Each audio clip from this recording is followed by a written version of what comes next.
ദിവ്യകാരുണ്യത്തിന് പരിശുദ്ധ പരമ ദിവ്യകാരുണ്യത്തിന് നേരവും ആരാധനയും സ്തുതിയും പുകഴ്ചയും ഉണ്ടായിരിക്കട്ടെ. പരിശുദ്ധ പരമ ദിവ്യകാരുണ്യത്തിന് നേരവും ആരാധനയും സ്തുതിയും പുകഴ്ചയും ഉണ്ടായിരിക്കട്ടെ. എൻ്റെ പ്രിയപ്പെട്ടവരെ,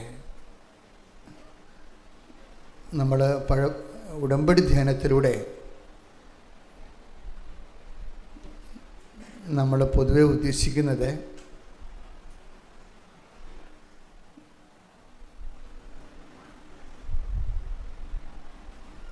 നമ്മുടെ വിജ്ഞാനം വർദ്ധിപ്പിക്കുക എന്നതിനേക്കാൾ ഉപരി ഇതിൻ്റെ മെക്കാനിസം പഠിക്കുക എന്നുള്ളതാണ് ഉടമ്പടി ധ്യാനത്തിൻ്റെ ഒരു ഉദ്ദേശം. അറിവ് വർദ്ധിപ്പിക്കുക. ഇപ്പോൾ സ്കൂളിലൊക്കെ നമ്മൾ പഠിക്കുമ്പോൾ സ്കൂളിലെ സിലബസിനെ കുറിച്ച് പൊതുവെയുള്ള അഭിപ്രായ വ്യത്യാസം എന്ന് പറയുന്നത് സ്കൂളിലെ സിലബസുകളെല്ലാം തിയറട്ടിക്കൽ ലെവലിലാണ്. അത് ആപ്ലിക്കേഷൻസ് ഇല്ല, അതിൻ്റെ അകത്ത് വർക്ക് ഓറിയൻറ്റഡ് അല്ല എന്നുള്ളതാണ്. അത് പ്രാക്ടിക്കാലിറ്റി ഇല്ലാത്തതാണ്. അപ്പോൾ അറിവിന് വേണ്ടി മാത്രം പഠിക്കുന്ന തിയറട്ടിക്കൽ ലെവലാണ് സ്കൂളിലെ വിദ്യാഭ്യാസം എന്നൊരു കംപ്ലൈൻ്റ് ഉണ്ട് പൊതുവേ. സാധാരണ ഭജന പ്രഘോഷങ്ങളുടെയൊക്കെ ഉദ്ദേശം പലപ്പോഴും ഈ മനുഷ്യന് ദൈവത്തെക്കുറിച്ചുള്ള അറിവ് വർദ്ധിക്കുക, ആധ്യാത്മിക ജീവിതം പ്രഫുല്ലമാക്കുന്നതിന് വേണ്ടിയുള്ള അനുധാരികളെ ക്രമീകരിച്ച് തരിക എന്ന് തന്നെയാണ്. അതിൻ്റെ സ്വാഭാവികമായിട്ടുള്ള ഉദ്ദേശം എന്ന് പറയുന്നത് അറിവ് നമുക്ക് അനുഭവം തരണം. അറിവിൻ്റെ ഉദ്ദേശം എന്താ? ഡയറക്റ്റ് അറിവ് ബന്ധപ്പെട്ടിരിക്കുന്നത് ഇപ്പോൾ അനുഭവം ഉണ്ടായാലും ഇല്ലെങ്കിലും കുഴപ്പമൊന്നുമില്ല, അറിവ് കിട്ടിയാൽ മതി എന്നുള്ള ഒരു ഐഡിയ ശരിക്കും പറഞ്ഞാൽ ഒരു മതവിദ്യാഭ്യാസത്തിൻ്റെ ഐഡിയ അല്ലത്. മതവിദ്യാഭ്യാസത്തിൽ എപ്പോഴും അറിവിന് അനുഭവം ഉണ്ടാകണം. അനുഭവം നമുക്ക് എന്താ തരണത്? വ്യക്തികൾക്ക് അനുഭവം ബോധ്യം നൽകും, അല്ലേ? ഈ ബോധ്യം നമ്മൾക്ക് എന്താ തരണത്? രണ്ട് ബോധ്യങ്ങൾ നമുക്കൊരു വ്യക്തിക്ക് കിട്ടാൻ സാധ്യതയുണ്ട്. ഒരു വ്യക്തിക്ക് രണ്ട് ഫാക്കൽറ്റി ഉള്ളതുകൊണ്ടാണ്. ഒന്ന്, ഒരു ഫാക്കൽറ്റി എന്താണ്? നമ്മുടെ ബുദ്ധി, അല്ലേ, ഇൻ്റലക്റ്റ്. മറ്റൊരു നമ്മുടെ വൈകാരികമായ മേഖല, വില്ല്, മനസ്സ്. രണ്ട് ഫാക്കൽറ്റി ഉണ്ട്. ഈ രണ്ട് ഫാക്കൽറ്റിയിലും നമ്മുടെ അറിവ് കൺകറൻ്റ് ആകണം. എന്ന് വെച്ച് കഴിഞ്ഞാൽ രണ്ടിനോടും, രണ്ട് ഓഫീസിലും അതിന് സ്വീകാര്യമാകണം. ബുദ്ധിപരമായിട്ട് സ്വീകാര്യമാകണം, വൈകാരികമായിട്ടും സ്വീകാര്യമാകണം. അപ്പോൾ അങ്ങനെ വരുമ്പോൾ നമുക്ക് കിട്ടുന്നത് ബുദ്ധിപരമായ ബോധ്യങ്ങൾ കിട്ടും, ഇൻ്റലക്ച്വൽ കൺവിക്ഷൻസ്. വൈകാരികമായിട്ട് നമുക്ക് ബോധ്യം, ഇമോഷണൽ കൺവിക്ഷൻസ്, വൈകാരിക ബോധ്യങ്ങൾ. ഈ ബോധ്യങ്ങൾ നമുക്ക് എന്താണ്? ബോധ്യങ്ങളിലേക്ക് നമുക്ക് തരണത് സാക്ഷ്യങ്ങളാണ്. ഈ സാക്ഷ്യം ഉണ്ടാണെങ്കിൽ ഇതിന് ready to eat instant breakfast എന്ന് പറഞ്ഞ പോലെ ഒരു റെഡിമെയ്ഡ് ഫുഡല്ലത്. സാക്ഷ്യം ഒരു പ്രോസസ്സിൻ്റെ ഭാഗമായിട്ട് വരണതാണ്. ആദ്യം എന്താ കിട്ടുന്നത്? ആദ്യം അറിവ് കിട്ടും. പിന്നെന്ത് ചെയ്യും? അറിവ് തന്നെ പലതരത്തിലുണ്ട്. അറിവ് നമുക്ക് അറിവ് കിട്ടുന്നത് ഇതിൽ നിന്ന് പറയാം. കുറേ അറിയാം ഇൻപുട്സുകൾ നമുക്കുണ്ട്. ഒന്ന് ചെവി, അല്ലേ, കേൾവിയിലൂടെ നമുക്ക് അറിവ് കിട്ടും. പിന്നെ എന്താണ്? നമുക്ക് കണ്ണ് കാണാൻ പറ്റും, അല്ലേ, ഓഡിയോ, വീഡിയോ, അല്ലേ, വീഡിയോ കണ്ണ് കാണാൻ പറ്റും, കണ്ണിലൂടെ നമുക്ക് അറിവ് കിട്ടും. പിന്നെ എന്താ കിട്ടുന്നത്? ടക്സിയോ, സ്പർശ്യമായിട്ട് തൊട്ട് മനസ്സിലാക്കാൻ പറ്റും, അല്ലേ. നമ്മൾ ഓരോ വസ്തുക്കളെ ചിലർ മണത്തും മനസ്സിലാക്കും, അല്ലേ, മുക്കുകൊണ്ട് മണം മനസ്സിലാക്കിയെടുക്കും. അതുകൊണ്ടാണ് നല്ലതാണെങ്കിലും മോശം നമ്മൾ റിജക്റ്റ് ചെയ്യുക ചെയ്യണത്. മരിയനിൽ മാത്രമേ ഈ മണം വരുന്നുള്ളൂ. ബാക്കി മരിയനില്ലാത്ത ആധ്യാത്മിക വിഷയങ്ങൾക്കെല്ലാം മൂക്കിന് വലിയ പ്രാധാന്യമില്ല. അവിടെ മരിയനിൽ നല്ല പ്രാധാന്യമാണ്. ആൾക്കാർ അത് ഇക്കാലത്ത് അതായത് മരിയൻ സ്പിരിച്വാലിറ്റി ഡെവലപ്പ് ചെയ്തതിന് ശേഷം കേരള ജനതയ്ക്കും ലോക ജനതയ്ക്കും കിട്ടിയ പുതിയൊരു അനുഭവമാണ് ഈ മൂക്കുകൊണ്ട് ദൈവത്തെ അനുഭവിക്കുക എന്നുള്ളത്. അത് ഒരു ദിവസം എങ്ങനെയായാലും ഒരു 2-3 സാക്ഷ്യങ്ങൾ വരും. അതായത് മുല്ലപ്പൂവിൻ്റെ ശക്തമായ സ്മെല്ല് വരും. മുല്ലപ്പൂവൊന്നുമല്ല, കാര്യം നമ്മുടെ ഫയലില്ലേ അതേ ഉള്ളതാണ് പ്രശ്നം. മുല്ലപ്പൂ ആയിരിക്കത്തില്ലതേ, നമ്മുടെ ഫയലില്ലേ, മലയാളികളുടെ ഫയലല്ലേ, നമ്മുടെ ബ്രെയിനിലുള്ള ഫയല് മലയാളി ഫയലല്ലേ. മലയാളികൾക്ക് അറിയാവുന്നൊരു സ്മെല്ല് ബ്രെയിൻ ഡിക്റ്റേറ്റ് ചെയ്യണത് മുല്ലപ്പൂവായിട്ടാണ്. അത് മുല്ലപ്പൂവിൻ്റെ മണം ആയിരിക്കത്തില്ലത്. നമുക്ക് പെട്ടെന്ന് നമ്മൾ ബ്രെയിൻ ക്യാച്ച് ചെയ്തിട്ട് ഡിക്റ്റേറ്റ് ചെയ്തിട്ട് പറയും ഇത് it is just like jasmine എന്ന് പറയും. അതായിരിക്കണം നിർബന്ധമില്ല, നമ്മളങ്ങനെ പറയണതാ. പക്ഷേ ചില കർണാടകക്കാരൻ ചിലപ്പോൾ വേറെ വല്ലതും പറഞ്ഞു തരൂ. കാര്യം അവന് കുറച്ച് അടുപ്പമുള്ള വിഷയം എന്താണ് അതുമായിട്ട് ബന്ധപ്പെട്ടിട്ടായിരിക്കും അത് പറയണത്. എനിവേ, ഇതെല്ലാം ഐന്ദ്രിയ ഗോചരമായി വന്നിട്ടുണ്ട്. ഇത് ഈ കാലത്തല്ല, പഴയ നിയമത്തിലെ തന്നെ ഒരു നിലപാടാണത്. സാക്ഷ്യവുമായിട്ട് ബന്ധപ്പെട്ടത് എപ്പോഴും അതാണ്. Take the word of God. ഞങ്ങൾ കണ്ണുകൊണ്ട് കണ്ടത് യോഹന്നാൻ 1:1. ആദ്യം മുതൽ ഉണ്ടായിരുന്നതും ഞങ്ങൾ കേട്ടതും സ്വന്തം കണ്ണുകൊണ്ട് കണ്ടതും സൂക്ഷിച്ചു വീക്ഷിച്ചതും കൈകൊണ്ട് സ്പർശിച്ചതുമായ ജീവന്റെ വചനത്തെ പറ്റി ഞങ്ങൾ അറിയിക്കുന്നു. ഞങ്ങൾ സാക്ഷ്യപ്പെടുത്തുന്നു. അതാണ് സംഭവം. അവിടെ മൂന്ന് ഫാക്കൽറ്റി വരുന്നുണ്ട്. എന്തൊക്കെയാണ്? കണ്ണുകൊണ്ട് കണ്ടത്, ആദ്യം മുതലേ ഉണ്ടായതും, ഞങ്ങൾ കേട്ടതും, കണ്ണുകൊണ്ട് കണ്ടതും, കൈകൊണ്ട് സ്പർശിച്ചതും. ആരെക്കുറിച്ചാണ് ഇവർ പറയണത്? യോഹന്നാനെ പറയണത് ഈശോനെക്കുറിച്ച് പറയണതാ. ഈശോയുടെ നെഞ്ചത്ത് കിടന്ന കക്ഷിയാണ്. അന്ത്യത്താഴ സമയത്ത് ഈശോയുടെ നെഞ്ചത്ത് കിടന്ന കക്ഷിയാണ്. അപ്പോൾ ഈശോൻ്റെ കൂടെ ജീവിച്ചപ്പോൾ ഈ ആദ്യം മുതലുണ്ടായിരുന്ന വചനം മാംസമായി മനുഷ്യാവതാരം ചെയ്ത് നമ്മുടെ കൂടെ വസിച്ച കാലത്ത് ആ ദൈവത്തിന് നെഞ്ചത്ത് കിടന്ന ആളാണ് ഇത് എഴുതിയിരിക്കുന്നത്. ആദ്യം മുതലേ ഉണ്ടായിരുന്നതാണ്, ഞങ്ങൾ കേട്ടതാണ്, ഞങ്ങൾ കണ്ണുകൊണ്ട് കണ്ടതാണ്, കണ്ടതല്ല സൂക്ഷിച്ച് വീക്ഷിച്ചത് കൂടിയാണ്, കൈകൊണ്ട് സ്പർശിച്ചതാണ്. അപ്പോൾ ഈ ദൈവത്തെ യേശുക്രിസ്തുവിലൂടെ വെളിപ്പെടുത്തപ്പെട്ട ദൈവം എക്കാലവും ഈ ഇന്ദ്രിയങ്ങൾക്കെല്ലാം വശംവദമാണ്. ഇന്ദ്രിയ അനുഭവങ്ങൾക്ക് വശംവദമാണ്. ആ യേശുക്രിസ്തു തന്നെയാണ് ചരിത്രത്തിലൂടെ നമ്മുടെ കൂടെ സമാന്തരമായിട്ട് നീളുന്നത്. അതിപ്പോൾ മനസ്സിലാക്കണം. ആദ്യം മുതൽ ഉണ്ടായിരുന്ന യേശു അനുഭവം തന്നെയാണ് ചരിത്രത്തിലൂടെ നമുക്ക് ചരിത്രത്തിന് സമാന്തരമായിട്ട് നമ്മുടെ കൂടെ അങ്ങ് ജീവിച്ചു പോണത്. അതുകൊണ്ട് തന്നെയാണ് നമുക്ക് എക്കാലത്തും, അതുകൊണ്ട് യേശുക്രിസ്തു ഹെബ്രായർ 13:8 യേശുക്രിസ്തു ഇന്നലെയും ഇന്നും എന്നും ഒരേ ആൾ തന്നെയാണ്. കൈയടിച്ച് ശ്രദ്ധിക്കട്ടെ.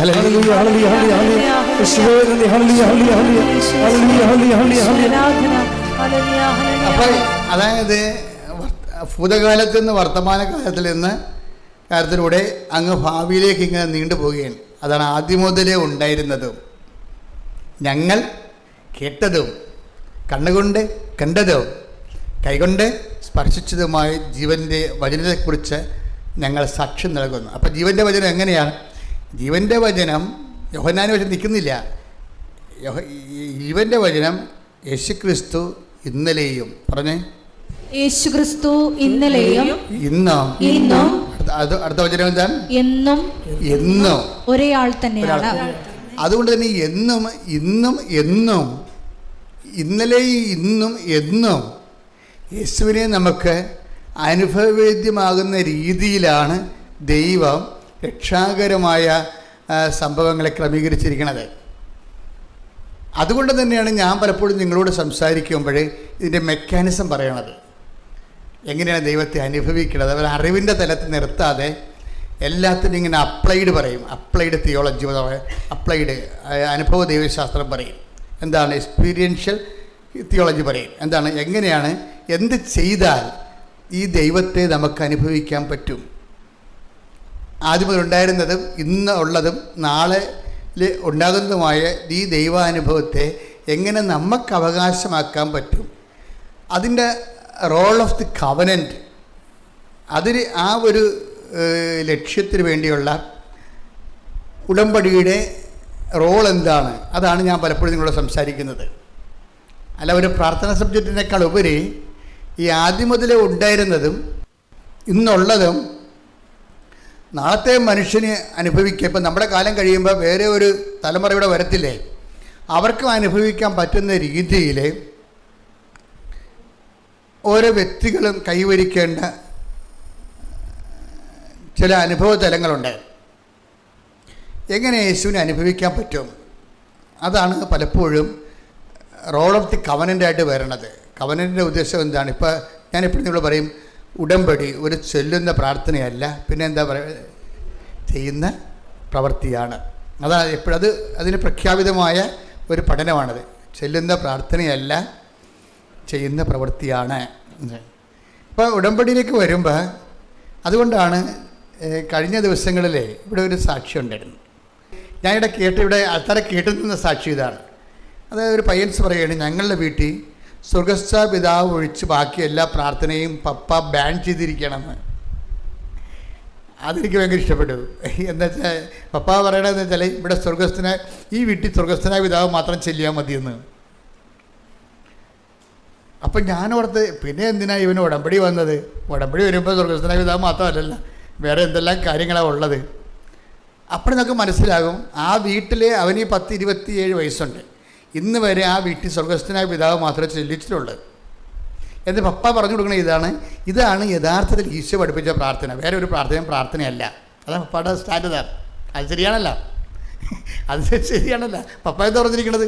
ഇതാണ് യഥാർത്ഥ പ്രാർത്ഥന, ഇതാണ് ഈശോ പഠിപ്പിച്ചത്, ഇതല്ലാത്ത വേറെ ഒരു പ്രാർത്ഥനയല്ല എന്നാണ്. പക്ഷേ എൻ്റെ പ്രശ്നം വെച്ച് കഴിഞ്ഞാൽ പിന്നെ എന്തിനാണ് പുള്ളിക്കാരൻ ഉടമ്പടി എടുത്തത്? ഈ പ്രാർത്ഥന മാത്രം പ്രാർത്ഥിച്ചിട്ട് പുള്ളിക്കാരൻ്റെ ജീവിതത്തിലെ പല പ്രശ്നങ്ങൾക്കും ദൈവത്തെ ഇടപെടുത്താൻ പറ്റണില്ല. കാര്യം പ്രാർത്ഥന നല്ലതാണെങ്കിലും, നമുക്കറിയാമല്ലേ, പ്രാർത്ഥന നല്ലതാണെങ്കിലും ഉപയോഗിക്കുന്ന ആൾ നല്ലതായിരിക്കണം. ഇവിടെ ഒരു പ്രശ്നമുണ്ട്. പ്രാർത്ഥനയ്ക്ക് വരുന്നൊരു പ്രശ്നത്തെ പ്രാർത്ഥനയുടെ ഗ്രാമർ ശരിയായ മാത്രം പോരാ. പ്രാർത്ഥനയ്ക്ക് വരുന്ന ഒരു പ്രോബ്ലം വരാൻ എന്താണെന്നറിയോ? എന്താണ്? പ്രാർത്ഥനയുടെ ഗ്രാമർ ശരിയായിരിക്കും, പ്രാർത്ഥനയുടെ ദൈവശാസ്ത്രം ശരിയായിരിക്കും. കാര്യം ഈശോ തന്നെ പഠിപ്പിച്ച പ്രാർത്ഥനയാണല്ലേ. ഇപ്പോൾ ദൈവശാസ്ത്രത്തിൽ തെറ്റുണ്ടാകത്തില്ല. പക്ഷേ ഇത് ആക്ടിവേറ്റ് ചെയ്യണത് ആരാണ്? നമ്മളാണ്. നമ്മുടെ പട്ടാളക്കാർക്ക് യുദ്ധകാല അവസ്ഥ, യുദ്ധകാല അടിയന്തരാവസ്ഥയിൽ ഇതൊന്നും പഠിക്കാനുള്ള സമയം ഉണ്ടാകത്തില്ല. അപ്പോഴവരെ തന്നെ ഇവിടെ കൊണ്ടുവന്നിട്ടാണ് നമ്മളിത് ഓപ്പറേറ്റ് ചെയ്യിക്കുന്നത്. എല്ലാ രാജ്യങ്ങളും അങ്ങനെ ചെയ്യണത്. നമുക്ക് പിന്നെ അത്രയും പ്രശ്നമില്ല, നമുക്കൊരു 5% സപ്പോർട്ട് കിട്ടിയാൽ മതി. എന്താ പ്രശ്നം എന്ന് വെച്ച് കഴിഞ്ഞാൽ ഇതുപോലെ ആ കൊണ്ടുവരുന്ന സംഭവങ്ങൾ നല്ലതാണെങ്കിലും ഉപയോഗിക്കാൻ അറിയാമോ, അല്ലെങ്കിൽ ഉപയോഗിക്കുന്ന ആൾ പൊട്ടയാണെങ്കിൽ ഉപയോഗിക്കാൻ പറ്റത്തില്ല. സ്വർഗസ്ഥനായ പിതാവിന് പറ്റണ ഒരു അബദ്ധം അതാണ്. സ്വർഗസ്ഥനായ പിതാവിൻ്റെ പ്രാർത്ഥന തിയോളജിക്കലായിട്ട് കറക്റ്റാണ്, പക്ഷെ നമുക്കതിൻ്റെ മെക്കാനിസം അറിയത്തില്ല. അത് സ്വർഗസ്ഥനായ പിതാവിൻ്റെ പ്രാർത്ഥന ഈശോ പഠിപ്പിച്ച പ്രാർത്ഥനയല്ലേ. അപ്പോൾ ഇനി അതിനേക്കാൾ വല്ലാമുള്ള പ്രാർത്ഥന ഇല്ല. പക്ഷേ ഇത് ഉപയോഗിക്കണത് ആരാ? നമ്മളാണിത് ഉപയോഗിക്കണത്. അതാണ് വിഷയം പറയണത്.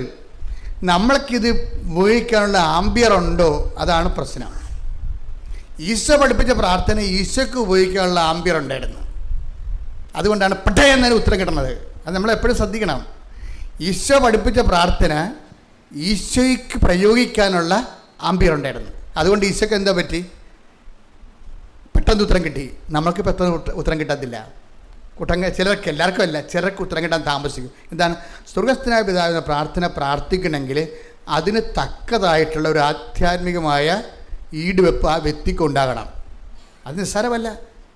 ഇപ്പോൾ ഉദാഹരണത്തിന് മത്തായി സുവിശേഷം 6:9 എടുത്ത്, നിങ്ങൾ ഇപ്രകാരം പ്രാർത്ഥിക്കുവിൻ, നിങ്ങൾ ഇപ്രകാരം പ്രാർത്ഥിക്കുവിൻ, സ്വർഗസ്ഥനായ ഞങ്ങളുടെ പിതാവേ, അങ്ങയുടെ നാമം പൂജിതമാകണമേ, അങ്ങയുടെ രാജ്യം വരയണമേ, അങ്ങയുടെ ഹിതം സ്വർഗത്തിലെ പോലെ ഭൂമിയിലുമാകണമേ. ഇതെല്ലാം ഒന്നാണ്. അതാണ് വിഷയം. സ്വർഗസ്ഥനായ ഞങ്ങളുടെ പിതാവേ, അങ്ങയുടെ നാമം, അങ്ങയുടെ രാജ്യം വരണമേ, അങ്ങയുടെ തിരുമനസ്സ്, ഇതെല്ലാം ഒന്നാ. ദൈവത്തിൻ്റെ തിരുമനസ്സ് നിറവേറുമ്പോഴാണ് ദൈവത്തിൻ്റെ നാമം മഹത്വപ്പെടുന്നത്. നമ്മുടെ പ്രവർത്തനങ്ങൾ വഴിയാണ് ദൈവനാമം മഹത്വപ്പെടുന്നത്.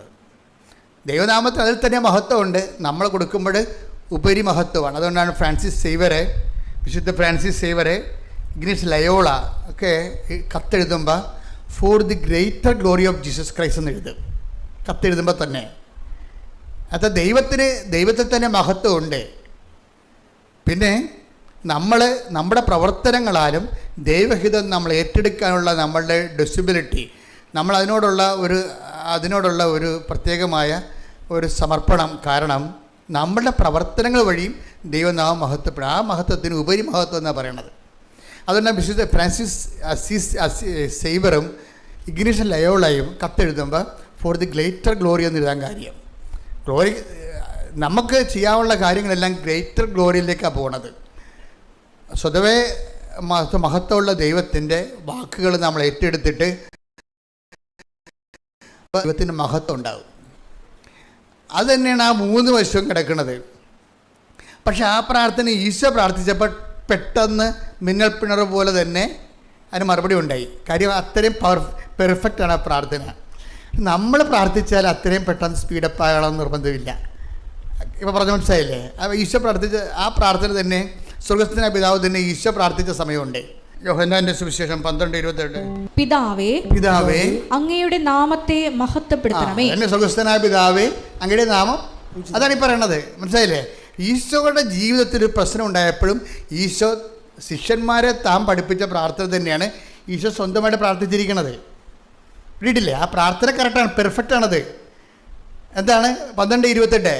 അത് 6:9 മത്തായി 6:9 സ്വർഗ്ഗസ്ഥനായ ഞങ്ങളുടെ പിതാവേ അങ്ങയുടെ നാം പൂജിതമാകണമേ, അങ്ങയുടെ രാജ്യം വരണമേ എന്ന് പറയുന്ന ആ പ്രാർത്ഥന തന്നെയാണ് 12:28 പ്രാർത്ഥിക്കുന്നത്. ഈശോയ്ക്കൊരു ജീവിത പ്രശ്നം ഉണ്ടായപ്പോൾ ഈശോ അത് ആക്ടിവേറ്റ് ചെയ്യണ ഈ പ്രാർത്ഥനയാണ്. എന്താന്ന് പറഞ്ഞ് 12:28 പിതാവേ അങ്ങയുടെ നാമത്തെ മഹത്വപ്പെടുത്തണമേ. അപ്പോൾ സ്വർഗത്തിൽ നിന്ന് പെട്ടെന്നാണ് പരിപാടി. വായിക്കേ, ഇത് പെട്ടെന്നാണ് കാര്യം. എന്താ? ആ പ്രാർത്ഥനയുടെ സ്വഭാവം തന്നെ പെട്ടെന്ന് അനുസരിച്ച് ചെയ്യുന്ന രീതിയിലാണ് ആ പ്രാർത്ഥനയുടെ ഡിസൈൻ ചെയ്ത്. തിയോളജിക്കലി പെർഫെക്റ്റ് ആണത്, ബിബ്ലിക്കൽ തിയോളജിക്ക് പെർഫെക്റ്റ് ആണത്, സ്പിരിച്വൽ തിയോളജി പെർഫെക്റ്റ് പ്രാർത്ഥനയാണ്.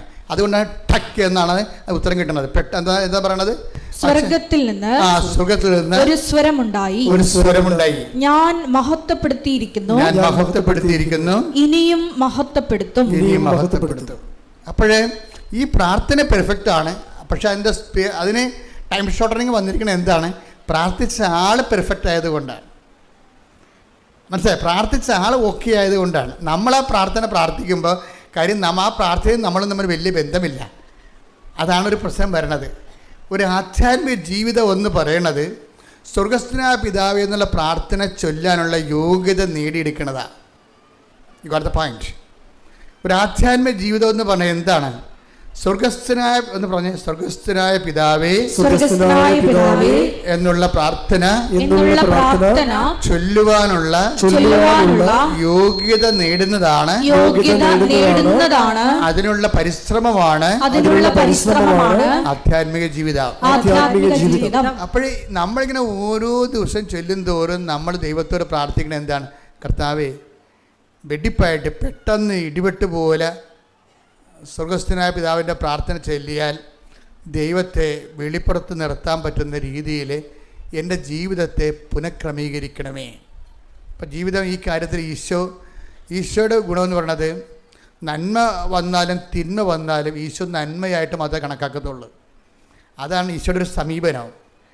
നന്മ വന്നാലും തിന്മ വന്നാലും കേൾക്കണത് നന്മയാണ്. ഇപ്പോൾ ജപ്തി നടപടി, അല്ലെങ്കിൽ നിങ്ങളുടെ ജോലി പോയി, അല്ലെങ്കിൽ നിങ്ങൾക്കെതിരെ കേസ് വന്നു, നന്മ വന്നാലും അപ്പം നിങ്ങൾക്കെതിരെ ജെട്ട് നടു എൻ്റെ ഭർത്താവ് തമ്മിൽ തലേ കൈ വെക്കും അല്ലേ? നമ്മുടെ ഫസ്റ്റ് ബോഡി ലാംഗ്വേജ് എന്താണ്? തലേ കൈ വെച്ചിട്ടുണ്ട്. ഈശോയുടെ രീതി എന്ന് പറയണത് നന്മ വന്നാലും തിന്മ വന്നാലും ഈശോയ്ക്ക് ഒരേ നിലപാട് മാത്രമേ ഉള്ളൂ. നന്മ വന്നാലും തിന്മ വന്നാലും ഈശോയ്ക്ക് നന്മയായിട്ടേ കണക്കാക്കത്തുള്ളൂ. അതൊരു നിലപാടാണ്. സ്വർഗ്ഗസ്ഥനായ പിതാവ് എന്ന പ്രാർത്ഥന ചെയ്യാനുള്ള ആദ്യ മനോഭാവം ഇതാണ്. എന്താണ്? നന്മ വന്നാലും തിന്മ വന്നാലും നന്മയായിട്ട് കണക്കാക്കണം. പിടി കിട്ടിയ അതായത് എന്ന് പറഞ്ഞ് സ്വർഗ്ഗസ്ഥനായ പിതാവ് എന്നുള്ള സ്വർഗസ്ഥനായ പിതാവേ പ്രാർത്ഥന എന്നുള്ള ചൊല്ലാനുള്ള പ്രാർത്ഥന ചൊല്ലാനുള്ള യോഗ്യതയായ നന്മ വന്നാലും തിന്മ വന്നാലും നന്മയായിട്ട് കണക്കാക്കാനുള്ള ആധ്യാത്മിക വളർച്ചയിലേക്ക് എന്നെ ഉയർത്തണമേ. ശ്രുതികട്ടെ ഹല്ലേലൂയ. ഹല്ലേലൂയ. മഹത്വം മഹത്വം. ആരാധന ആരാധന. Hallelujah hallelujah hallelujah. യേശുവേ നന്ദി. ആരാധന. സ്തുതി നിനക്കെന്നും ചേറ്റിൽ നിന്നെ വീണ്ടെടുത്തതിനാ സ്തുതിക്കും നിന്നെ ഞാൻ ആയുസ്സിൽ നാളെല്ലാം നന്ദിയോടടി വണങ്ങും. യോഹന്നാന്റെ സുവിശേഷം 11:4 ഈ വചനമുണ്ട്. നന്മ വന്നാലും തിന്മ വന്നാലും ഈശോ നന്മയായിട്ട് കണക്കാക്കും. ഒരു നിലപാടാണത്, ജീവിതത്തിൻ്റെ സമീപനമാണത്. അത് സ്വർഗസ്ഥനായ പിതാവിൻ്റെ ഒരു നിലപാട് തറയാണ്. ലോഞ്ചിങ് പാടെന്ന് പറയത്തില്ലേ, അതുപോലെ ലോഞ്ച് ചെയ്യണമെന്നുണ്ടെങ്കിൽ ഈ ഒരു നിലപാട് എടുക്കണം നമ്മൾ. നന്മ വന്നാലും തിന്മ വന്നാലും എൻ്റെ ദൈവം എനിക്ക് നന്മയായിട്ട് മാറ്റത്തുള്ളൂ. അതാണ് വിഷയം. അതുകൊണ്ട് നന്മ വന്നാലും തിന്മ വന്നാലും ഈശോ നന്മയായിട്ടാണ് കണക്കാക്കത്തുള്ളൂ, തിന്മയായിട്ട് കണക്കാക്കത്തില്ല. അതൊരു ആധ്യാത്മിക വളർച്ചയാണ്. സ്വർഗസ്ഥനായ പിതാവ് നമുക്ക് ചെല്ലാനുള്ള ഒരു യോഗ്യതയാണ് അത്. യോഹന്നാൻ 11:4. അത് കേട്ടപ്പോൾ യേശു പറഞ്ഞു, ഈ രോഗം മരണത്തിൽ അവസാനിക്കാനുള്ളതല്ല. എന്താണ് കേട്ടതെന്ന് നോക്കിയാൽ 13 കർത്താവേ ഇതാ അങ്ങ് സ്നേഹിക്കുന്നവൻ രോഗിയായിരിക്കുന്നു എന്ന് പറയാൻ ആ സഹോദരിമാർ അവന്റെ അടുക്കലേക്ക് ആളയച്ചു. അപ്പൊ ഇത് സംഗതി സീരിയസ് ആണ്. അപ്പടെ ഈശോയ്ക്ക് സ്വകാര്യമായിട്ടുള്ള അടുപ്പൊക്കെ ഉള്ളത് ഈ ലാസറുമായിട്ടാണ്. ഒത്തിരി പേര് ഇങ്ങനെ നിക്കഡേമോസ് രാത്രി ഈശോനെ കാണാൻ വന്നിട്ടുണ്ട്. അങ്ങനെ വളരെ വിരലുണ്ടാകുന്ന ആൾക്കാരുമായിട്ട് മാത്രമേ കർത്താവിന് അതായത് പേഴ്സണൽ ഇൻറ്റിമസി ഉണ്ടാകത്തുള്ളൂ. ആ പേഴ്സണൽ ഇൻറ്റിമസി ഉണ്ടായിരുന്ന ഒരാളാണ് അത് ലാസർ എന്ന് പറയുന്ന ആൾ. അപ്പോൾ ഈ ലാസർ പെട്ടെന്ന് രോഗിയായിപ്പോയി. സത്യം പറഞ്ഞാൽ ലാസർ രോഗിയാണെന്ന് പറയുമ്പോൾ തന്നെ ലാസർ മരിച്ചു പോയായിരുന്നു. പക്ഷേ പറഞ്ഞ ആളിനെ അറിയത്തില്ല ആൾ മരിച്ചു പോയെന്ന്. അവർക്ക് ഇന്നലെ അയാൾ വീട്ടിൽ നിന്ന് ഇറങ്ങിയപ്പോൾ കിട്ടിയ ന്യൂസാണ് രോഗിയാണെന്നുള്ളത്. പക്ഷേ ഒരു 24 മണിക്കൂർ കഴിഞ്ഞില്ലേ, അതിനുള്ള ആൾ മരിച്ചു. അപ്പം കർത്താവിനറിയാം, കേട്ടപ്പോൾ തന്നെ മനസ്സിലായി ആൾ മരിച്ചു എന്ന്. പക്ഷേ ആ തിന്മയുള്ള സംഭവം, മരണം അല്ലെ രോഗം എന്ന് പറഞ്ഞാൽ തിന്മയുള്ള ന്യൂസ് കേൾക്കുമ്പോൾ കർത്താവിൻ്റെ ഫസ്റ്റ് റെസ്പോണ്ട് എന്താ നോക്കിയേ? ഈ രോഗം മരണത്തിൽ അവസാനിക്കാനുള്ളതല്ല.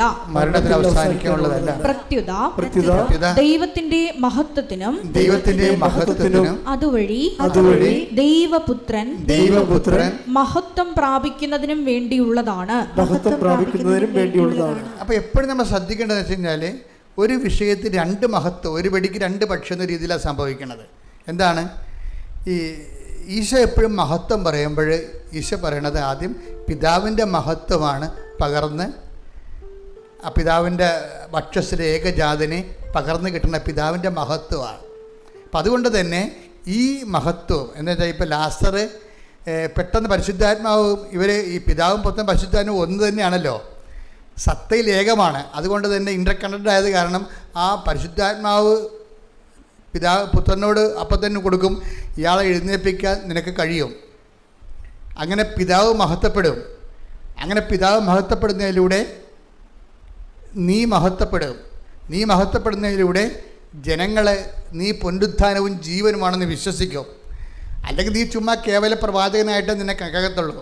നിന്നെ ഒരു ദൈവപുത്രനായിട്ട് ജനങ്ങൾ മനസ്സിലാക്കണമെന്നുണ്ടെങ്കിൽ മരിച്ചവൻ ഉയർത്തെഴുന്നേറ്റ് വരണം, ജീവൻ നൽകാൻ കഴിയണം. അപ്പം അത് ജനങ്ങളെ കാണണം. അപ്പം നിൻ്റെ മഹത്വം ഇതിലൂടെ സംഭവിക്കും എന്ന് പരിശുദ്ധാത്മാവ് പറഞ്ഞു കൊടുക്കും. ഇപ്പം നമ്മുടെ ആധ്യാത്മിക ജീവിതത്തിലേക്ക് വരുന്നൊരു വിഷയം, പരിശുദ്ധാത്മാവിനെ നമ്മൾ മാറ്റം നിർത്തിക്കൊണ്ട് നമുക്കൊരു ആധ്യാത്മിക ജീവിതം സാധ്യമല്ല. എപ്പോഴും ശ്രദ്ധിച്ചേക്കണം. കാര്യം നിങ്ങൾ ആദ്യ കാലങ്ങളൊക്കെ കുഴപ്പമില്ല, അത്യാവശ്യം കഞ്ഞി വെച്ചൊക്കെ പോകുന്നില്ലാതെ നിങ്ങൾ കുറച്ച് ചെല്ലുമ്പോൾ കർത്താവ് പിന്നെ അതെല്ലാം പേയ്മെൻറ്റുകളാണ്. ഉടമ്പടി വിജയിക്കുന്ന അവിടെയാണ്. പേയ്മെൻറ്റ് എന്ന് പറഞ്ഞാൽ എന്താണ്? ഇപ്പം നമ്മൾ ചില ആപ്പുകളൊക്കെ നമുക്ക് ഫ്രീ ആയിട്ട് അവർ പറയും, ഫ്രീ നിങ്ങൾക്ക് ടാക്സ് ഇതിന് പൈസ അടക്കണ്ട, നിങ്ങൾക്ക് ഡൗൺലോഡ് ചെയ്തെടുക്കാമെന്ന് പറയും. അപ്പോൾ 5 പൈസ മുടക്കാതെ നമ്മൾ ഡൗൺലോഡ് ചെയ്തെടുക്കും. പക്ഷേ ചില സമയത്ത് നമുക്ക് പ്രിൻ്റ് കിട്ടത്തില്ല. ഡൗൺലോഡ് ചെയ്തെടുക്കാൻ പറ്റുമെങ്കിലും അതിൻ്റെ പ്രിൻ്റ് കിട്ടത്തില്ല. അപ്പോൾ അത് പറയാം, അത് വേറെ ആപ്പാണ്, അതിന് നിങ്ങൾ പേയ്മെൻറ്റ് നടത്തണമെന്ന് പറയും.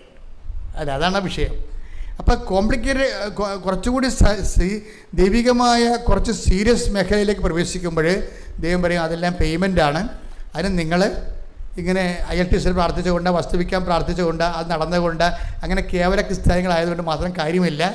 ആ വിശ്വാസത്തിന് വേണ്ടി നിങ്ങൾ ജീവിതം കൊണ്ട് നിലനിൽക്കുന്നു എന്നുള്ളത് ദൈവത്തിന് ബോധ്യപ്പെടുത്തണം. ഭയങ്കര പരിപാടിയാണ്.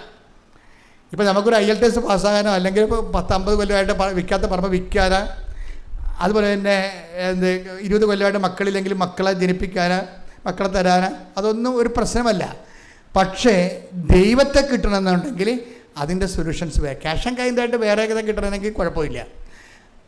പക്ഷേ ദൈവത്തെയാണ് നീ ലക്ഷ്യപ്പെടുക്കണമെന്നുണ്ടെങ്കിൽ നീ ആ ദൈവത്തിന് വേണ്ടി ജീവിക്കുമെന്നും, കാര്യം നിത്യത ഗ്യാരണ്ടിയുള്ള കാരണം നിത്യതയിലേക്ക് പ്രവേശിക്കുന്നതിന് മുമ്പ് നിനക്ക് നിത്യത തരുന്ന ദൈവത്തെക്കുറിച്ച് നീ അറിയണം, വ്യക്തിപരമായിട്ട് അറിയണം.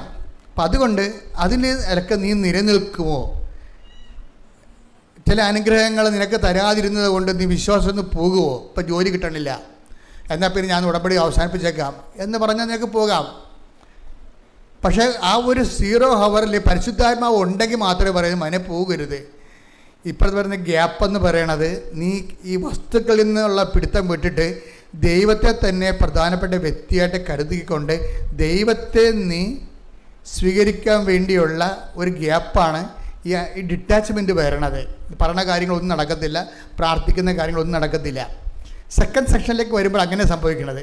സെക്കൻഡ് സെക്ഷനിൽ പ്രാർത്ഥിക്കുന്ന കാര്യങ്ങളൊന്നും നടക്കത്തില്ല. അപ്പം ചില അണ്ണന്മാർക്ക് പരിശുദ്ധാത്മാവുള്ള കാരണം അവർക്കറിയാം, പരിശുദ്ധാത്മാവ് അവർക്ക് നോട്ട് കൊടുക്കും, കുഴപ്പമില്ല ഇപ്പം നടക്കത്തില്ലെന്നേ ഉള്ളൂ, ഇതൊക്കെ നടക്കും, നീ ഇതിൻ്റെ പേരിൽ ദൈവത്തെ ഇട്ടിട്ട് പോകരുത്, നഷ്ടമായിരിക്കും.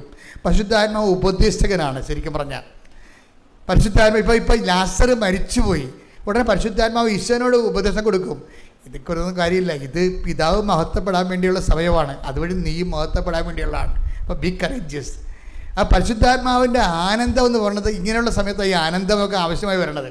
ഗലാത്യർ 5:22 എന്നാൽ ആത്മാവിന്റെ ഫലങ്ങൾ സ്നേഹം, ആനന്ദം, സമാധാനം. മതി, ഇത്രയും മതി. കണ്ട, ആത്മാവിന്റെ ഫലങ്ങൾ വേണ്ട, സ്നേഹം, ആനന്ദം, സമാധാനം. ഈ ലാസ്റ്റർ മരിച്ച്, സ്നേഹിതനായ ലാസ്റ്റർ മരിച്ചു പോയിട്ടും ഈശോയ്ക്ക് സമാധാനത്തിന് കേടൊന്നും ഇല്ല. ഉണ്ടാ ഇല്ല. എന്താ കാര്യം? പരിശുദ്ധാത്മാവിൻ്റെ ഉപദേശമുണ്ട്. ഈ രോഗം മരണകാരണം അല്ല, പിതാവ് മഹത്വപ്പെടാനുള്ളതാണ്. ഈ പിതാവിൻ്റെ മഹത്വം എന്ന് പറഞ്ഞാൽ പൂർണ്ണതയുള്ള മഹത്വമാണ് ഈ വരാൻ പോണത്. കാര്യം എന്ന് കഴിഞ്ഞാൽ ഏകജാതൻ്റെ മഹത്വമാണ്. ഏകജാതൻ്റെ മഹത്വം എന്ന് പറഞ്ഞാൽ പിതാവായ മഹത്വപ്പെടുന്ന സ്ഥലത്ത് വെച്ചാണ് ഏകജാതിന് ഓട്ടോമാറ്റിക്കായിട്ട് മഹത്വപ്പെടുന്നത്. ഇതൊരു വളരെ സീരിയസ് ആയിട്ട്, അതായത് ഈ പിതാവിനെ മാറ്റി നിർത്തിക്കൊണ്ട് എല്ലാവർക്കും ഉള്ള ജീവിതം എന്ന് പറയുന്നത് യേശുവിൽ മാത്രം അടിസ്ഥാനപ്പെടുത്തിയുള്ള ജീവിതമാണ്. മനസ്സിലായില്ല? അത് എപ്പോഴും നമ്മൾ വളരെ ശ്രദ്ധിക്കണം. നമ്മുടെ ആധ്യാത്മിക ജീവിതം യേശുവിൽ മാത്രം അടിസ്ഥാനപ്പെടുത്തിയല്ല, അൾട്ടിമേറ്റായിട്ട് ഇത് പിതാവ്. ഇപ്പം ഞങ്ങളൊക്കെ, ഇപ്പം എൻ്റെയൊക്കെ കാര്യം പറയാം, ഞാൻ പിതാവുമായിട്ട് ഭയങ്കര ബന്ധമുള്ള ആകാൻ ആഗ്രഹിക്കുന്ന ഒരാളാണ്. ഞാൻ എന്ത് പറഞ്ഞാലും പിതാവിനെ വിളിച്ച് പ്രാർത്ഥിക്കും. ഞാനൊരു പള്ളി പണിതപ്പോൾ ആദ്യമേ പിതാവിൻ്റെ രൂപമാണ് കൊണ്ട് മൊളിവിച്ചത്. I know who is father. ഒരു പള്ളി പണിതാണ്, പള്ളി വാതിക്കൽ തന്നെ വെച്ചിരിക്കുന്നത് പിതാവായ ദൈവത്തിൻ്റെ രൂപമാണ്. അത് കഴിഞ്ഞാൽ പിതാവായ ദൈവം നമ്മളെല്ലാവരും ജോലി വേല കാര്യങ്ങളെല്ലാം എടുക്കുന്നത് ഒറ്റ കാര്യത്തിന് വേണ്ടിയാണ്. എന്താണ്? പിതാവിൻ്റെ മഹത്വപ്പെടുത്തി. ഈശോ ഈ ഭൂമി ജീവിച്ചിരുന്ന സമയത്ത് മുഴുവൻ ജോലി ചെയ്തിരുന്നതിൻ്റെ ഒറ്റ കാര്യം എന്താ?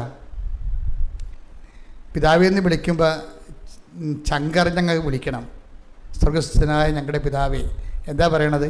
അങ്ങയുടെ നാമം പൂജിതമാകണം. എന്താ? എൻ്റെ പ്രവർത്തനങ്ങളിലൂടെ എനിക്ക് നഷ്ടം വന്നാലും ലാഭം വന്നാലും എനിക്ക് സന്തോഷം വന്നാലും സങ്കടം വന്നാലും അങ്ങയുടെ നാമം, അതാണ് വിഷയം. അത് വിഷയമാണ്. മനസ്സിലായില്ലേ? സ്വർഗസ്ഥനായ ഞങ്ങളുടെ പിതാവേ എന്ന് പ്രാർത്ഥിക്കുമ്പോൾ ആ പ്രാർത്ഥനയ്ക്കുള്ള അർഹത എന്ന് പറയണത് എന്താണ്? ഇപ്പം എൻ്റെ ജോലി പോയി, അപ്പോൾ എന്താ പറയണത്? ഇപ്പോൾ ഈശോ ലാസർ മരിച്ചു എന്ന് പറയുമ്പോൾ പിതാവേ ഇപ്പോൾ മനുഷ്യപുത്രൻ മഹത്വപ്പെടാൻ പോകുന്നു, പിതാവായ ദൈവവും അവന് മഹത്വപ്പെടാൻ പോകുന്നു. അപ്പം അത് ഇരട്ട മഹത്വമാണ് വരണത്. അപ്പോൾ ഇതുപോലെ തന്നെയാണ് ഈശോയ്ക്ക് സ്വന്തം ജീവിതത്തിൽ, ഇത് ലാസർ എന്ന് പറയുമ്പോൾ വേറൊരു വ്യക്തിയാണ്, ഈശോയുടെ ജീവിതത്തിൽ ഒരു പ്രശ്നം വന്നപ്പോൾ എന്താണ് ഈശോ പ്രാർത്ഥിച്ചത്? അതും സ്വർഗസ്ഥനായ പിതാവൻ. അതാണ് നമ്മൾ നേരത്തെ വായിച്ചത്. എത്രയിലാണ്? 12:28 അല്ലെ? ഒന്നിന് വായിച്ചത് യോഹന്നാൻ 12:28. പിതാവേ, പിതാവേ, അങ്ങയുടെ നാമത്തെ മഹത്വപ്പെടുത്തണമേ. അങ്ങയുടെ നാമത്തെ മഹത്വപ്പെടുത്തണമേ. അപ്പോൾ സ്വർഗത്തിൽ നിന്ന് ഒരു സ്വരമുണ്ടായി, ഞാൻ മഹത്വപ്പെടുത്തിയിരിക്കുന്നു, ഇനിയും മഹത്വപ്പെടുത്തും. ഒരു വ്യക്തിക്ക് സർവൈവ് ചെയ്യാനുള്ള എല്ലാം ക്രിസ്തുവിലുണ്ട്. അതില്ലെങ്കിൽ നമ്മൾ അവർക്കത് പറഞ്ഞു കൊടുക്കും. ക്രിസ്തു ഒരു വ്യക്തി സർവൈവ് ചെയ്യാൻ ആവശ്യമായ എല്ലാം ക്രിസ്തുവിലുണ്ട്. ചില വ്യക്തികൾക്ക് വേണ്ടി പ്രാർത്ഥിക്കാൻ നമുക്ക് പറ്റത്തില്ല. പ്രാർത്ഥിക്കാം, പക്ഷെ ആ വ്യക്തികളിൽ നമ്മൾ വിചാരിക്കുന്ന അത്രയും പ്രാർത്ഥനയുടെ ഫലങ്ങൾ ആ വ്യക്തിക്ക് സ്വീകരിക്കാൻ പറ്റത്തില്ല. അപ്പോൾ നമ്മളെന്ത് ചെയ്യും? നമ്മളത് ഉപ്പായിട്ട് വെഞ്ചരിച്ച് അവർക്ക് കൊടുക്കും. മനസ്സിലായില്ലേ? ഈ വെഞ്ചരിപ്പ് നേർച്ച വസ്തുക്കളിലൊക്കെ ഗുണങ്ങൾ അതാണ്. നേർച്ച വസ്തുക്കളൊക്കെ എന്താ ചെയ്യണത്? നിങ്ങൾക്കറിയാം, നേരത്തെ ഉപ്പല്ല നമ്മൾ കൊടുക്കണത്. നിങ്ങൾ ഓർക്കണം ഉപ്പ് വെഞ്ചരിച്ച് കൊടുത്ത് പറയരുത്. എന്താ ചെയ്യണത്? അത് ബൈബിളിലുള്ള ഒരു സംഭവമാണ് ഉപ്പ്. ബൈബിൾ ഉപയോഗിക്കുന്നതാണ് ഉപ്പ്. നമ്മളവിടെ എന്താ ചെയ്യണത്? നമ്മൾ യേശു കർത്താവാണെന്ന് ആദരം കൊണ്ട് ഏറ്റുപറയുന്നു. ഇപ്പം അവർ പരാജയമാണ് കർത്താവ് എന്നല്ലേ പറയണത്. ആത്മഹത്യ ചെയ്ത ആൾക്കാരെന്താ ചെയ്യണ ആൾക്കാരെന്താ? പരാജയമാണ് കർത്താവ് എന്നല്ലേ പറയണത്. അപ്പം നമ്മൾ പറയണത് എന്താണ്? മരിച്ചുയർത്തെഴുന്നേറ്റ യൂദാസിനാവ് വഞ്ചിക്കപ്പെട്ടും പീലാത്തോസിനെ കൈ കഴുകിയിട്ടും അത് പത്തോസിനെ തള്ളിപ്പറഞ്ഞിട്ടും മരിച്ചുയർത്തെഴുന്നേറ്റ കർത്താവാണ് യഥാർത്ഥ കർത്താവ് എന്നാണ് നമ്മൾ പറയണത്. ഈ യേശു കർത്താവാണെന്നുള്ള എന്തു ചെയ്യും? അധരം കൊണ്ട് ഏറ്റു പറയും. പിന്നെ എന്ത് ചെയ്യണത്? ദൈവം അവന് മരിച്ചെന്ന് ഉയർപ്പിച്ചെന്ന് ഹൃദയത്തിൽ വിശ്വസിച്ചുകൊണ്ടാണ് നമ്മളത്, അപ്പോഴാണ് രക്ഷ പ്രാപിക്കുന്നത്, അല്ലേ? അപ്പം അത് കൊണ്ട് ഈ ഉപ്പ് ആശീർവദിക്കുന്ന വ്യക്തിയുടെ ഉള്ളിൽ എന്താണ്? 2 ഫോർമുല ഉള്ളത്. എന്താണ്? യേശുവാണ് കർത്താവ്, യേശുവാണ് കർത്താവ്. പിന്നെന്താണ്? ദൈവം അവന് മരിച്ചെന്ന് ഉയർപ്പിച്ച് എഴുന്നേറ്റുമെന്ന് നമ്മൾ ഹൃദയത്തിൽ വിശ്വസിക്കുന്നു. അപ്പോഴാണ് രക്ഷ പ്രാപിക്കുന്നത്. അപ്പം ഈ വ്യക്തി രക്ഷ പ്രാപിക്കാൻ വേണ്ടി നമ്മൾ വെഞ്ചരിച്ച ഉപ്പാണ് അല്ലെങ്കിൽ എന്തെങ്കിലും മീഡിയം ഇപ്പം നമ്മൾ കൊടുക്കണത്. അപ്പോൾ കൊടുക്കുമ്പോഴേ ഇപ്പം ഞാൻ നിങ്ങളോട് പറയും, നിങ്ങൾ ഉടമ്പടി എടുത്തവരായിരിക്കണം അത് കൊടുക്കേണ്ടതെന്ന് പറയും. അല്ലെങ്കിൽ വിശ്വാസ പ്രമാണം വൃത്തിയായിട്ട് ചെല്ലാൻ അറിയാവുന്നവരാണെന്ന് പറയണം. എന്താ കാര്യം? വിശ്വാസ പ്രമാണത്തിൽ ഇതെല്ലാം ഉണ്ട്. വിശ്വാസ പ്രമാണത്തിൻ്റെ കാച്ചി കുറുക്കിയെടുത്ത് കഴിഞ്ഞാൽ ജസ്റ്റ് എന്താണ്? ഈ റോമ 10:9 എന്താണ്? യേശു കർത്താവാണ്, ദൈവം അവനെ മരിച്ചവരെന്ന് ഉയർത്തെഴുന്നേൽപ്പിച്ചു എന്ന് നമ്മൾ വിശ്വസിക്കുമ്പോഴാണ് രക്ഷ പ്രാപിക്കുന്നത്. അപ്പോൾ വിശ്വാസ പ്രമാണം ചെല്ലണമെങ്കിൽ കപ്പാസിറ്റി വേണം. അല്ലാതെ പണ്ട് കാരിക്കസിൽ പഠിച്ചാണെന്ന് പറഞ്ഞിട്ട് കാണാതെ താറാവ് കൊക്കണം ഇവിടെ കണക്കണാപ്പുറം ഞാൻ വർക്കൗട്ട് ചെയ്യത്തില്ല. ഇവിടെ എന്താ പ്രശ്നം വെച്ച് കഴിഞ്ഞാൽ ഇതൊന്നും ആക്ടിവേറ്റ് ഇതെല്ലാം പഠിപ്പിച്ച് കൊടുത്തൊന്നല്ലാതെ ഇതെങ്ങനെയാണ് ഉപയോഗിക്കണമെന്ന് പഠിപ്പിച്ചു കൊടുത്തിട്ടില്ല. അവിടെ വിഷയം. ഞാൻ അച്ഛനായ കാലം മുതലേ ചെല്ലണ ഒരു ഇൻസ്ട്രുമെൻ്റാണ് ഉപയോഗിക്കുന്നതാണ്. ഈ ഒരുമാതിരിപ്പെട്ട എല്ലാ വിഷയവും വിശ്വപ്രമാണത്തിൽ നിൽക്കും. എന്താ കാര്യം? ഇതിൻ്റെ അകത്തുള്ള TMD ഭയങ്കരമാണ്. ഇതിനെ ഘടിപ്പിച്ചിരിക്കുന്ന അണുബോംബ് എന്ന് പറയുന്നത് രക്ഷാസ്ഫോടനം നടത്തിയ അണുബോംബ് ഘടിപ്പിച്ചിരിക്കുന്നത്. എന്താണ്? യേശു കർത്താവാണെന്ന് അധരം കൊണ്ട് ഏറ്റു പറയുന്നു. രണ്ടാമത്തെ എന്താണ്? ദൈവം അവന് മരിച്ചെന്ന് ഉയർപ്പിച്ചെന്ന് ഹൃദയത്തിൽ വിശ്വസിക്കുന്നത്. അപ്പോഴാണ് രക്ഷ പ്രാപിക്കണത്. രക്ഷ എന്ന് പറഞ്ഞാൽ എന്താണ്? ലൂക്ക 2:30. അതെന്താണ്? എല്ലാ മനുഷ്യർക്കും വേണ്ടി ഒരുക്കിയിരിക്കുന്ന രക്ഷ ഞാൻ എൻ്റെ കണ്ണുകൊണ്ട് കണ്ടിരിക്കുന്നു. അപ്പോഴേ എല്ലാ മനുഷ്യർക്കും വേണ്ടി ഇത് ഉപയോഗിക്കാൻ പറ്റും. പക്ഷെ ഉപയോഗിക്കുന്നവൻ അതിൽ വിശ്വസിക്കുന്ന ആളായിരിക്കണം. പിടിയാ? എല്ലാ മനുഷ്യർക്കും വേണ്ടി ഉപയോഗിക്കാൻ പറ്റും ഇത്, പക്ഷേ ഉപയോഗിക്കുന്ന ആൾ കറക്റ്റായിരിക്കണം. ഇതിൻ്റെ അകത്ത് ട്രെയിൻഡ് ആയിരിക്കണം ആളായിരിക്കണം. അല്ലാതെ വിശ്വാസപ്രമാണം പകുതി ചെല്ലിക്കുമ്പോൾ മറന്നു പോകും. ഒന്ന് ചെല്ലിയത്ത് നോക്കിയേ. ചിലരോട് ഞാൻ നിങ്ങൾ ആ വിശ്വാസപ്രമാണം ചെല്ലാൻ പറഞ്ഞു, തപ്പിത്തുടങ്ങി എൻ്റെ അച്ഛൻ മറന്നുപോയെന്ന് പറയും. അതാ വിശ്വാസപ്രമാണം മറന്നുപോയത് തന്നെയല്ല പ്രശ്നം, അതിനെക്കുറിച്ച് ഒരു ഐഡിയ അയാൾക്കില്ല. അയാൾ പണ്ടത്തെ എന്തോ പ്രാർത്ഥന പോലെ പ്രാർത്ഥിച്ച് വെച്ചിരിക്കുകയാണ്. അതല്ല, ഇതിപ്പോൾ മൊത്തം അണുപോകുമ്പോൾ ഇത് ഇടുന്ന സ്ഥലത്ത് അങ്ങോട്ട് അവിഞ്ഞു പോയുള്ളൂ. അത്രയ്ക്ക് ഒന്നും താങ്ങാൻ പറ്റാത്ത രീതിയിലുള്ള സംഭവമാണ്. കാര്യം രക്ഷയുടെ മുഴുവൻ ഫോർമുലയാണ്. നൈസൈൻ സുനദോസ് വെച്ച് ചെയ്ത ഒന്നാമത്തെ, രണ്ടാമത്തെ അല്ല, ഒന്നാമത്തെ നൈസൈൻ സുനദോസിൽ വെച്ച് പിതാക്കന്മാർ 418 പിതാക്കന്മാർ ഒരുമിച്ച് കൂടി പരിശുദ്ധാത്മാവിൽ നിറഞ്ഞ് മാസങ്ങളോളം പ്രാർത്ഥിച്ച് ചർച്ച ചെയ്തിട്ടാണ് ഈ വിശ്വാസ പ്രമാണം ക്രോഡീകരിച്ചിരിക്കുന്നത്. ഇന്ന് വരെ അത് മാറ്റിയിട്ടില്ല. അടിസ്ഥാന അപ്പോസ്തലിക സഭയിലെല്ലാം ഇത് തന്നെയാണ് പറയണത്. ഓർത്തഡോക്സിലും ചില ഈ പ്രകാശത്തു നിന്നുള്ളതും പുത്രരിൽ നിന്നുള്ള ചെറിയ ഡിവിഷൻസ് വരുത്തി എന്നുള്ളല്ലാതെ അതിൻ്റെ പ്രധാനപ്പെട്ട ഘടകങ്ങൾക്കൊന്നും മാറ്റം ഉണ്ടായിട്ടില്ല. അപ്പോൾ അത് വെച്ച് കഴിഞ്ഞാൽ അത്രയും പവർഫുള്ളാണ് വിശ്വാസ പ്രമാണം. അപ്പോൾ വിശ്വാസ പ്രമാണം അപ്പോസ്തലന്മാരുടെ കാലത്ത് തന്നെ ഡെവലപ്പ് ചെയ്ത് വന്നതാണ്. പിന്നീട് ആര്യനിസോ മൊണോഫിസിസോ ഒക്കെ പോലെയുള്ള കുറച്ച് ഏകദൈവതാവാദമൊക്കെ കഴിഞ്ഞപ്പോഴാണ് അപ്പോസ്തലന്മാർ ഡെഫിനിഷൻ വെച്ചത്. അതിനെ ഡിഫൈൻ ചെയ്യാൻ വേണ്ടിയാണ് പിന്നീട് കുറച്ച് കാര്യങ്ങൾ കുർബാനയ്ക്ക് നമ്മൾ ഇരട്ടി പറയാൻ നമ്മുടെ വിശ്വാസ പ്രമാണം അല്ല കുർബാനയ്ക്ക് വായിക്കുന്നത്, അത് നൈസൻ ക്രീഡ വായിക്കുന്നത്. അപ്പം അതുകൊണ്ട് വിശ്വാസ പ്രമാണം വായിക്കുമ്പോൾ അത് പറയുമ്പോൾ അതിന് തക്ക പിതാവിനുള്ള സ്നേഹം ഉണ്ടാകണം. എന്താ കാര്യം? പിതാവാണ് ആദ്യത്തെ ആൾ അതിൻ്റെ അകത്ത്, അല്ലേ? വിശ്വാസ പ്രമാണം ആകാശത്തിൻ്റെയും ഭൂമിയുടെയും സൃഷ്ടാവും സർവശക്തനുമായ പിതാവും ഞങ്ങൾ വിശ്വസിക്കുന്നു. കണ്ട, അതൊക്കെ പിതാവ് തന്നെ കണ്ടില്ലേ? ഇപ്പോൾ വിശ്വാസ പ്രമാണത്തിൻ്റെ പ്രശ്നം ഇതിൻ്റെ അകത്ത് പിതാവ് വരുന്നുണ്ട്, പുത്രൻ വരുന്നുണ്ട്, പരിശുദ്ധാത്മാവ് വരുന്നുണ്ട്. അതുകൊണ്ട് തന്നെ ഇതിൻ്റെ അടിത്തറ ഒരു വീട് കെട്ടണ മുമ്പ് അതിനെ മാനം കുഴിച്ച് നല്ല അടിത്തറ ഇട്ടിട്ടാണ് നമ്മൾ അടുത്ത പ്രാർത്ഥന. അതുകൊണ്ട് ഉടമ്പടിയിൽ ആദ്യം വിശ്വാസ പ്രമാണം ചെല്ലണം നമ്മൾ, അല്ലേ? അത് കഴിഞ്ഞിട്ടാണ് 7 സ്വർഗസ്ഥനായതും 7 നന്മ നിറഞ്ഞവരെയും ചെല്ലണത്. ആദ്യം അടിത്തറ ഇടും. അടിത്തറ ഇടുമ്പോൾ ഉള്ള പ്രശ്നമെന്ന് പറയണത് വിശ്വാസ പ്രമാണം ചെല്ലുമ്പോൾ ദൈവം നിൻ്റെ മുഖത്ത് നോക്കിയിട്ട് പറയണ്ട, നീ ചെല്ലിയിട്ട് കാര്യമൊന്നുമില്ലെന്ന് ആദ്യകാരി പറയും ചെയ്യും. അതാണ് കുഴപ്പം. നിത്യത വരെ പോകേണ്ട ഒരു യാത്രക്കാരിയാണ്, എന്നും ദൈവത്തിൻ്റെ കൂടെ ജീവിക്കേണ്ട ഒരാളാണ്. അത് ചെല്ലണമെന്ന് പറയുമ്പോൾ അതിൻ്റെ TMD ടൺ കണക്കിന് ഭാരമുള്ളതായി മാറും. അതുകൊണ്ട് എപ്പോഴും ദൈവവുമായിട്ടുള്ള എല്ലാ വിഷയത്തിലും പിതാവിനെ ചേർക്കേണ്ടി വരും, പുത്രനെ ചേർക്കേണ്ടി വരും, പരിശുദ്ധാത്മാവിനെ ചേർക്കേണ്ടി വരും. പത്രോസിന് ഈ വിഷയത്തെക്കുറിച്ചൊക്കെ, പത്രോസാണല്ലോ ഈ വിശ്വാസ പ്രമാണത്തിൻ്റെ ആണിക്കല്ലുണ്ടാക്കിയത്. പത്രോസാണ് വിശ്വാസ പ്രമാണത്തിൻ്റെ ആണിക്കല്ലുണ്ടാക്കിയത്. അങ്ങേർക്കറിയാം, യോഹന്നാൻ അല്ല ശരിക്കും പറഞ്ഞാൽ, ഞങ്ങളും പത്രോസാ പറയണത്, ഞങ്ങളും അവൻ്റെ കൂടെ മറുരൂപം മലയിൽ ഉണ്ടായിരുന്ന ആളാണ്. അപ്പം രൂപാന്തരം എന്താണ്?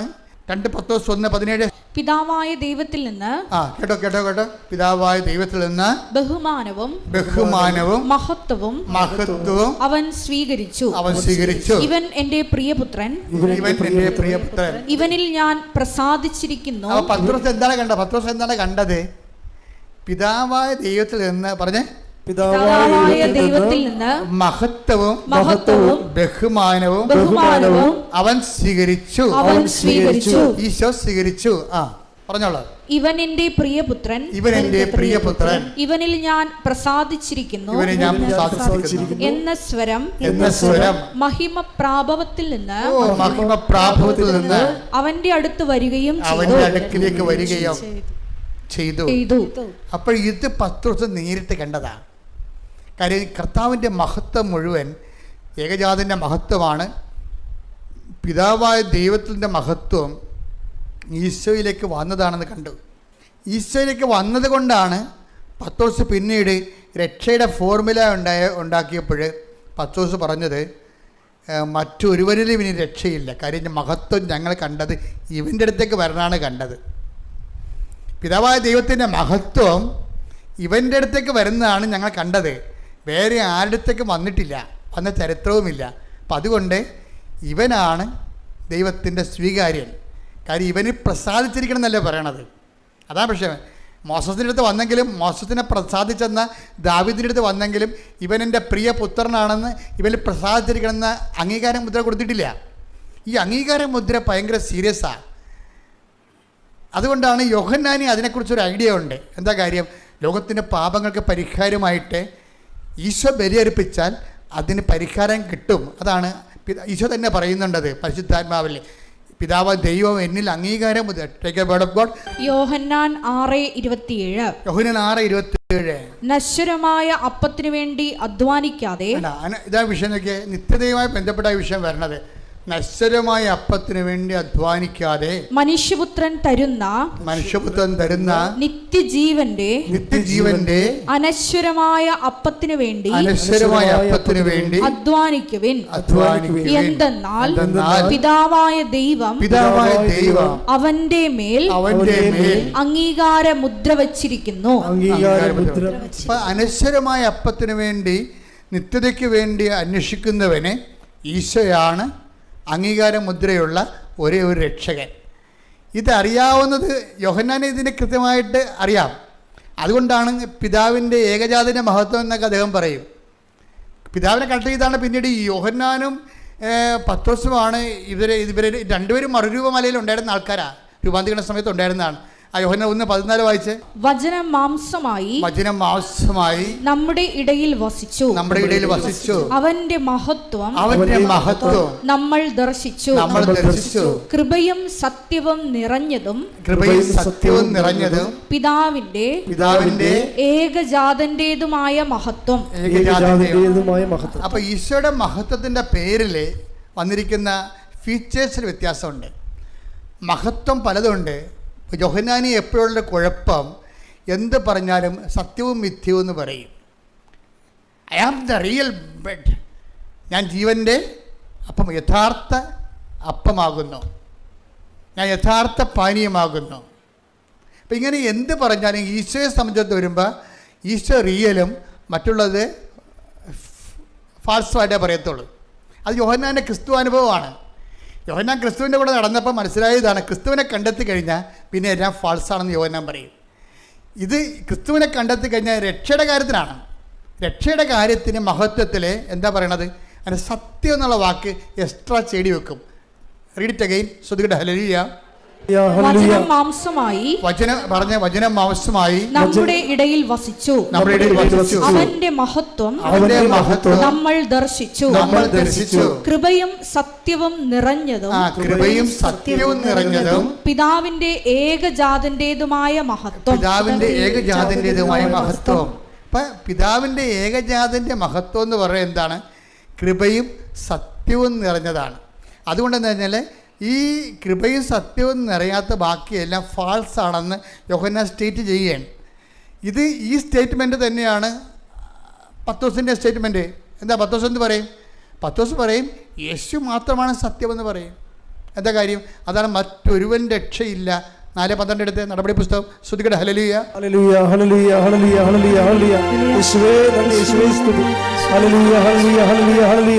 ആകാശത്തിനു കീഴേ മനുഷ്യരുടെ ഇടയിൽ നമുക്ക് രക്ഷയ്ക്കു വേണ്ടി മറ്റൊരു നാമവും നൽകപ്പെട്ടിട്ടില്ല. അപ്പൊ മറ്റൊരു നാമവും നൽകപ്പെട്ടിട്ടില്ല എന്നതിൻ്റെ കൂടെ വായിക്കണം. പിതാവായ ദൈവം എനിക്ക് അംഗീകാരം മുദ്ര ചാർത്തിയിരിക്കുന്നു. മറ്റൊരു നാമവും രക്ഷയ്ക്ക് വേണ്ടി നിത്യതയ്ക്ക് വേണ്ടി നൽകപ്പെട്ടില്ല എന്നതിൻ്റെ കൂടെ വായിക്കണം. പിതാവായ ദൈവം ഇതിൻ്റെ മഹത്വവും സത്യവും കൃപയും നിറഞ്ഞ മഹത്വം എന്ന്. അപ്പം സത്യവും കൃപയും നിറഞ്ഞ മഹത്വം യേശുക്രിസ്തുവിൻ്റെത് എന്നുള്ളത് എന്തിനുള്ളതാണ്? നിത്യതയ്ക്ക് വേണ്ടി നമുക്ക് നൽകിയിരിക്കുന്ന ദൈവത്തിൻ്റെ രക്ഷയുടെ നാമമാണ്. അതാണ് ശ്രീയേശു നാമം, രക്ഷയുടെ നാമം. ശ്രുതികട്ടെ ഹല്ലേലൂയ.